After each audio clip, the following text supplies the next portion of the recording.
नमस्कार मित्रांनो, मी हेमंत भांडवलकर हेल्थ इन्शुरन्सबद्दल तुम्हाला माहिती देणार आहे। जर तुम्ही हेल्थ इन्शुरन्स घेण्याचा विचार करत असाल तर तुम्हाला ही माहिती असणं खूप आवश्यक आहे।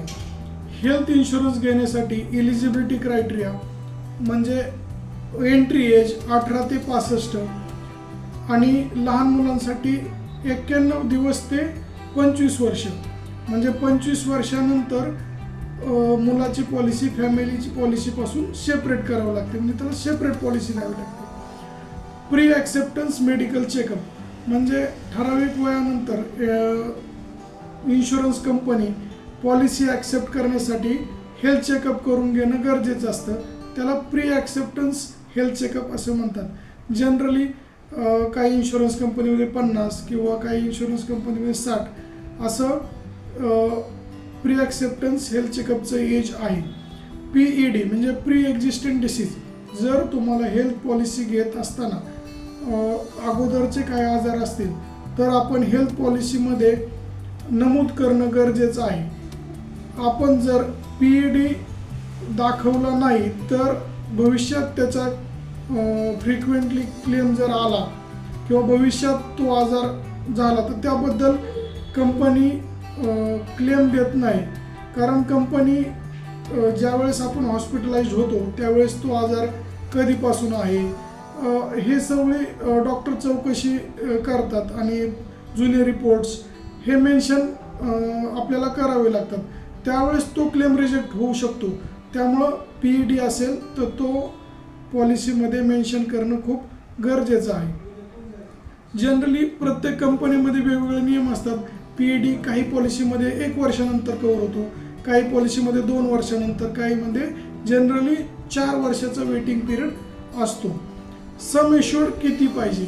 सम इश्युर्ड हे आपण आपल्या सोयीनुसार किती प्रीमियम आहे किंवा आपल्याला हॉस्पिटलायझेशन एक्सपेन्सेस किती येणार आहे, आपण कुठल्या शहरात आहे त्यानुसार आपण सम इश्युर्ड वेगवेगळे घेऊ शकतो। 5 लाख असेल, 10 लाख असेल, 15 असेल, आपल्याला जे सोयीस्कर असेल ते घेऊ शकतो।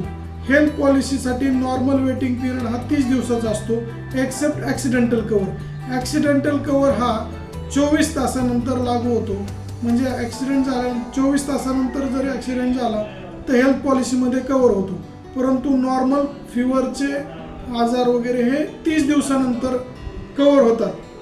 परंतु काही ठराविक आजार असतात, ऑपरेशन असतील तर याला 1 वर्ष, 1.5 वर्ष, 2 वर्ष असे वेटिंग पिरियड असतात।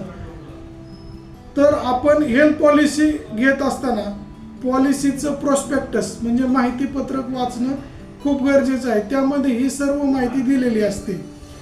पॉलिसी प्रीमियम हा आपण इयरली घेऊ शकतो किंवा 3 वर्षाची एकदम पॉलिसीसुद्धा आपण काढण्याचा ऑप्शन आता अवेलेबल आहे।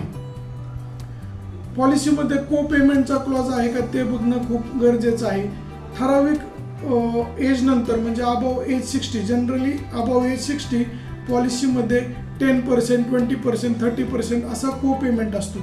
म्हणजे क्लेम आला त्या एज नंतर सपोज आपण कन्सिडर करू की अबाव एज 60 20% को पेमेंट आहे, म्हणजे 60 वयानंतर जर कुठला क्लेम आला तर क्लेमच्या 20% रक्कम हे आपल्याला भरावं लागते, बाकीची रक्कम ही कंपनी देत असते।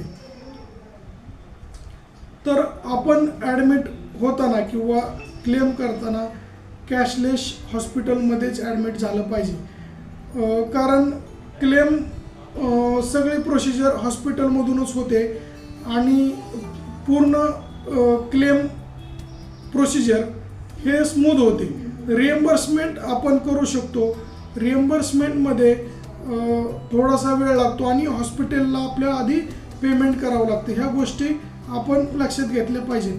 ते समजून आपण आपल्याला ज्या हॉस्पिटलची रिक्वायरमेंट असते, म्हणजे आपण ज्या हॉस्पिटलमध्ये जातो त्या हॉस्पिटलमध्ये कुठल्या कंपनीची कॅशलेस फॅसिलिटी आहे ह्या गोष्टी आपण पाहणं खूप गरजेचं आहे। आणि पॉलिसीमध्ये काही गोष्टी कव्हर होत नाहीत, म्हणजे आपण बघतो कन्झ्युमेबल्स पॉलिसीमध्ये कन्झ्युमेबल एक्सपेन्सेस हॉस्पिटलकडून जे होतात ते पॉलिसीमध्ये कव्हर होत नाही, परंतु काही कंपन्यांनी एक्स्ट्रा प्रीमियम घेऊन तुम्हाला कन्झ्युमेबलचाही कव्हर करता येतो। Dental treatment, natural dental treatment ही पॉलिसीमध्ये, हेल्थ पॉलिसीमध्ये कव्हर होत नाही. परंतु डेंटल ट्रीटमेंट ही ॲक्सिडेंटमुळं करावी लागत असेल तर तो क्लेममध्ये होतो. रिन्युअल, पॉलिसी रिन्युअल ही आपण वेळेतच केली पाहिजे. हेल्थ पॉलिसी रिन्युअलला 30 दिवसाचा ग्रेस पिरियड मिळतो. परंतु ग्रेस पिरियडमध्ये जर आजारी पडला असेल तर तो क्लेम मिळत नाही, हे आपण लक्षात घेतलं पाहिजे. त्यामुळं पॉलिसी रिन्यू करताना पॉलिसी ही वेळेतच रिन्यू करणं हे महत्त्वाचं असतं. नो क्लेम बोनस, ज्यावेळेस आपण एखाद्या वर्षात क्लेम करत नाही त्यावेळेस कंपनी आपल्याला नो क्लेम बोनस देते.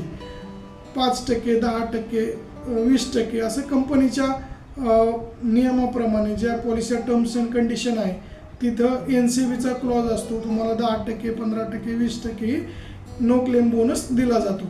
मॅक्सिमम NCB सम एश्युर्ड इतका असतो, म्हणजे तुमची सम एश्युर्ड 5 लाख असेल तर तुम्हाला 5 लाखापर्यंत बोनस दिला जातो. पोर्टेबिलिटी, जर तुम्हाला एखाद्या कंपनीचे टर्म्स अँड कंडिशन किंवा सर्व्हिसेस सुटेबल नसतील, तुम्हाला पॉलिसी चेंज करायची असेल, तुम्ही दुसऱ्या कंपनीमध्ये पोर्ट करू शकता. परंतु ब्रेक पिरियड असेल, म्हणजे ग्रेस पिरियड आपण ऑप्ट केला असेल तर पोर्ट होताना कंपनी ते कन्सिडर करत नाही. पॉलिसी फर्स्ट इन्सेप्शन डेट असते व जर ब्रेक झाला असेल तर ब्रेक हा जे पोर्टेबिलिटी करताना आपली पॉलिसी विदाउट ब्रेक जिथून कंटिन्यू असेल तिथून आपल्याला पोर्टेबिलिटी आपण कंटिन्यू करू शकतो. जर तुम्हाला इन्शुरन्सबद्दल अधिक माहिती पाहिजे असेल तर डिस्क्रिप्शनमध्ये दिलेल्या क्रमांकावर संपर्क करा. धन्यवाद.